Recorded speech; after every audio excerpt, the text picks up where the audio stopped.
Hello everyone, it's Scott and welcome back to another episode of Sky Factory 2. So in this episode I am going to play with Tinker's construct. So what I've done is I created a couple of molds of my favorite pickaxe parts and I'm going to place them here on the casting table and melt down some aluminum brass in order to make a proper metal mold. So let's grab our mold, we'll make one of a binding, and we'll make one of a tool rod.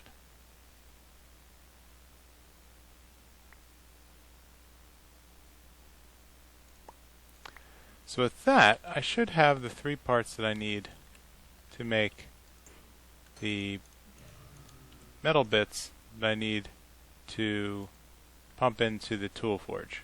So in order to make a metal pickaxe, I'm going to go back and take a look at the essence that we have been producing at the end of last episode. So if you recall, we had just placed down our cobalt and ardite, and in the process here I now have equivalent of 40 ardite oil ore, and let's check out our cobalt. I have a feeling this is going to be the same thing. 31. Great. So with that, what I really want to do is crank out a couple of pieces of Manyullyn. So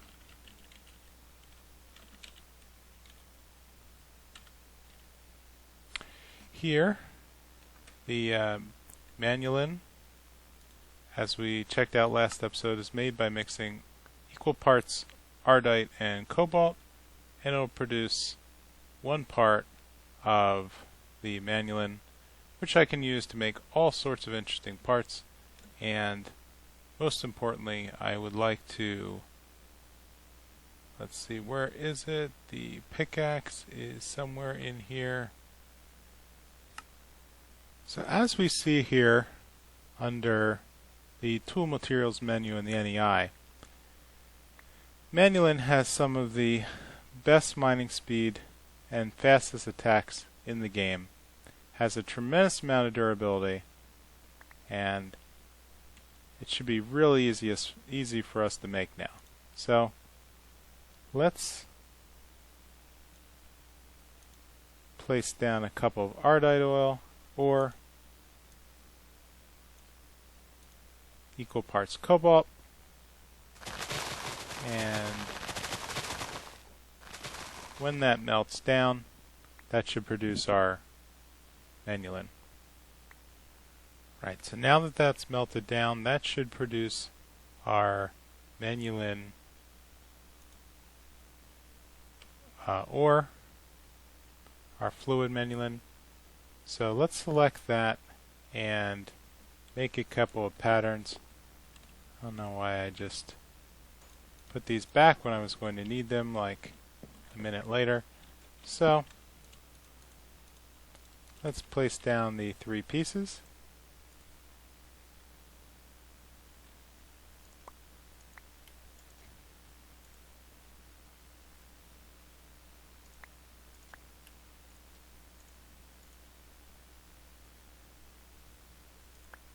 And with that, let's head over to the tool station. I think that's what would allow us to upgrade our obsidian pickaxe. Let's try this. Here we go. So the durability and the mining speed will also increase.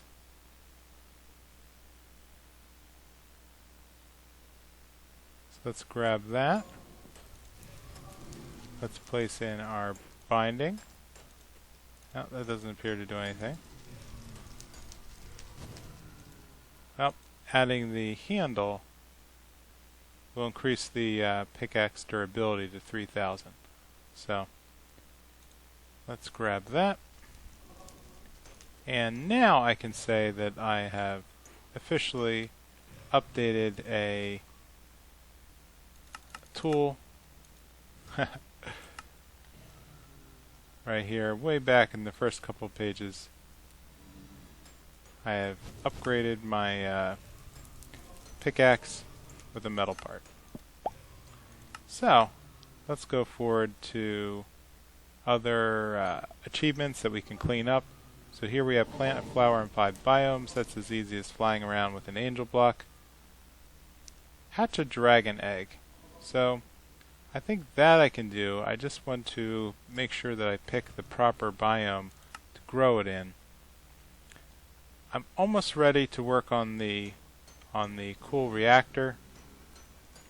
And before I do that, I want to demo something that I've been working on downstairs on the machine floor. So down here, I have a new and improved Kabul Jen.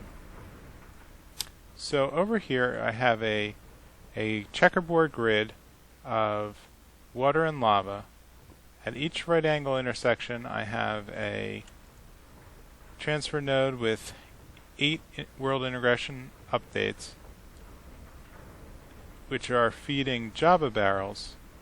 And these Java barrels are being extracted using resonant servos.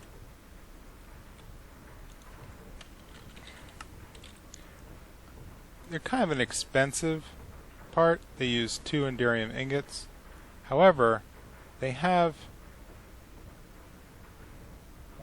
well, in this case they have a 3 times speed boost, which means they're the best in the game at extracting items, and the warp item duct in turn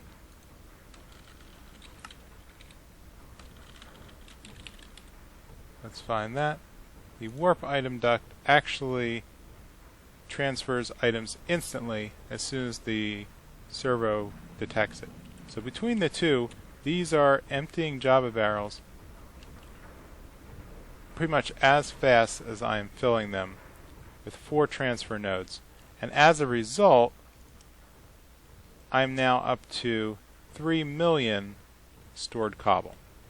And so this little design has just been running for, maybe an hour or 2, and it has beaten the pants off of the old Kabul Jen upstairs, which I've already started to dismantle and move all of the compressed cobble into the ME storage.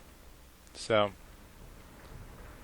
just as a demo, this is basically doing about 1,000 cobble per second. And I think I can easily, whoops, let's not easily fly into the mining laser, but that I can easily expand this off to the right and nearly double the cobble production for very little investment. And that should help me get the cobble that I need to upgrade and complete 2 separate challenges. So the first of which, out here in the Age of Insanity, fill a deep storage unit with anything. So at this point, my best bet is to fill it with cobble, and to do that I need approximately 2 billion, I believe. So I'm going to have to ramp this up a little just to fill a deep storage unit. However, what I can do is the fill 1 chunk completely with triple compressed cobble. So I was doing a little research on that because I'm crazy, and what I would need are the following. So in order to make an entire chunk filled with triple compressed cobble, I'm going to need 16 by 16 by 256 tall which works out to 65,536 pieces of triple compressed cobble. So I'm not even 1/10 of the way. I'm about 15% of the way there. So triple compressed cobble is 729 pieces, which is 9 by 9 by 9. So in order to build this, I'm going to need 47,775,015 pieces of cobble to fill one compressed chunk. To fill one chunk with triple compressed cobblestone. So I think what I safely need to do is first build up 47 million cobble in a deep storage unit. Then I'll hook it up to the ME system and use the crafting logic to build out a triple compressed recipe using my 64K crafting storage units. And so all of that can safely wait until after our adventure. So what I'd like to do next, do a little cleanup here of the wall,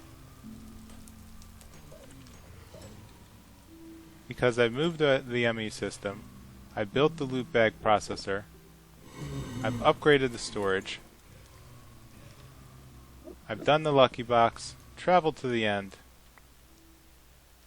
and so what I learned about the fluid cow farm is that I was kind of brushing up against the mechanics of Minecraft, because as we see here, I put all the fluid cows back into the ME system.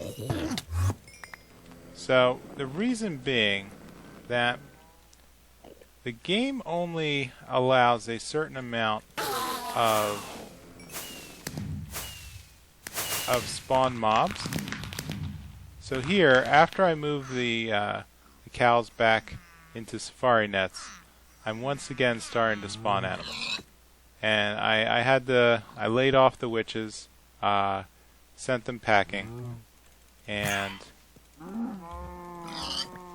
so it turns out that there's a mechanic in Minecraft that keeps the world from overpopulating with passive mobs. And what had happened was the game rules only allow 10 passive mobs to be spawned for every 7 by 7 chunk loaded radius. So that's the default setting, which I think that this mod pack adheres to. So if you do the math, I have really exceeded that limit, because the chunk loaders force, I think, like 40 chunks to be loaded, and so the game pretty much only allowed 10 mobs in those 40 chunks. And what I had not realized is that I had put a chunk loader over by the Wither farm area and forgotten about it, which kept a whole bunch of ocelots and wolves loaded in. So unfortunately, I moved them all into safari nets too, just so I would not lose them. And since then, we now see that I am again spawning mobs. So all I really need is 5 more fluid cows, and then I'll meet the 20 fluid cow intent. So that's what's going on with that.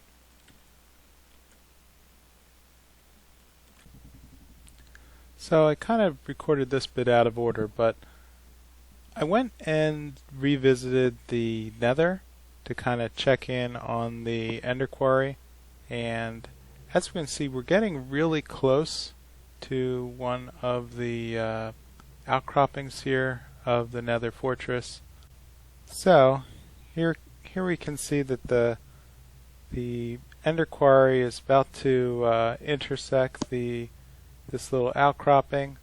The purple line, as it hits the tower, converted to dirt. Unfortunately, this is just the very tip of this one tower. Now the other outcropping over here was hit. I wasn't in the area, but it swept through and converted this chunk. We could see that it turned everything to dirt, and for some reason decided to spawn flowers on it. But the back over here, the Endor Quarry is just going to continue moving through the chunk and hit the last couple of blocks here, and this is just showing that it's starting to actually eat the blocks of the Nether Fortress.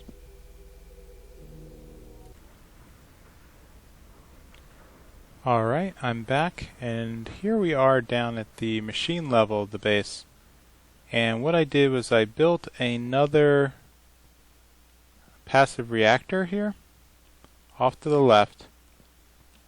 And this is going to be my starting reactor for generating steam in order to power a turbine reactor. So I'm going to leave this reactor, which is currently being cooled by cryothium, as the primary energy provider for the Endor Quarry in the deep dark, and it's currently running all out at 12,000 RF per tick, and the other one is currently set up so that when it burns its fuel, all of the output of the waste is going to be piped over here into this holding chest and then dumped into the cyanite reprocessor. So this is a special block that takes 2 cyanite with water and converts it into a ingot of plutonium. And plutonium can be used interchangeably with yellorium as fuel, and so basically it just like a breeder reactor would be in real life, it reprocesses the fuel into another form that can be used, and essentially doubling the total amount of energy you can grab from the fuel. So the other thing you need plutonium for is to make a number of parts related to turbines. So you need it for the turbine controller, a whole bunch of other. Let me just demo it in the MEI here. The turbine controller needs plutonium. That's pretty much in order to make the rotor shaft, you only need cyanite. Now it turns out that cyanite, you don't have to run it through the reactor in Sky Factory 2, but you can actually use a direct yellorium plus sand recipe, which I've added to the ME system to automatically craft.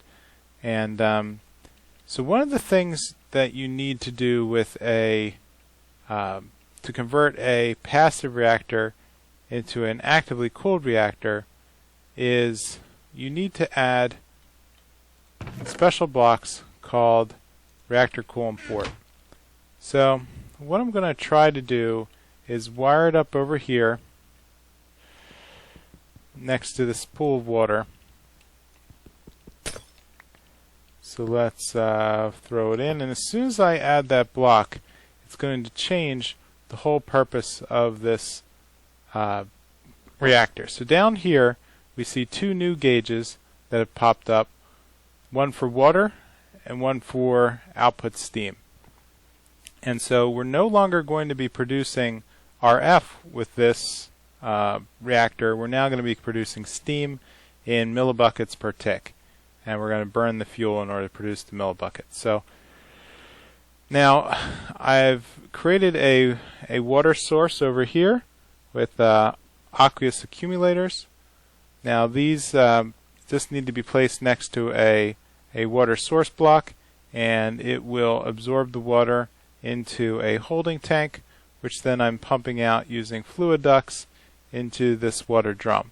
And I haven't tested it yet, but I'm hoping that that would be enough of a buffer, though everything I read says that this is going to be a pretty interesting, uses a lot of water. So let's set this up here. You know what, I think I'm going to need one more. Let's grab some of these servos and see if they can keep up with the injection rate. So I've filled this with water already. I'm going to pump this in this direction and hook up our servo.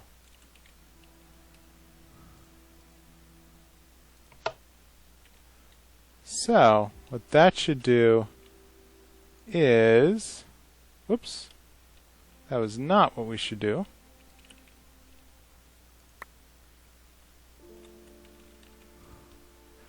Great, so what should happen here is that we're starting to fill the water reservoir of the reactor, and so I'm going to try turning it on, and this should produce, it's already produced all 21,000 millibuckets of steam, and it filled up with water again. Now when there's excess water in the reactor, I've heard that it will affect the efficiency. So right now we're producing we're only producing 1,100 millibuckets per tick. So depending upon the size of the turbine reactor that we build, this could end up consuming all of the steam. So I'm not sure how the coolant, if I add coolant here on the side, how that will affect the flow rate. I'm going to have to cover that at a later video and see how that works. So with that, I think I'm going to call this an episode. And I will be right back with the build for the steam turbine. So if you could, please leave a like or a comment, and I will see you soon in Sky Factory 2. Bye.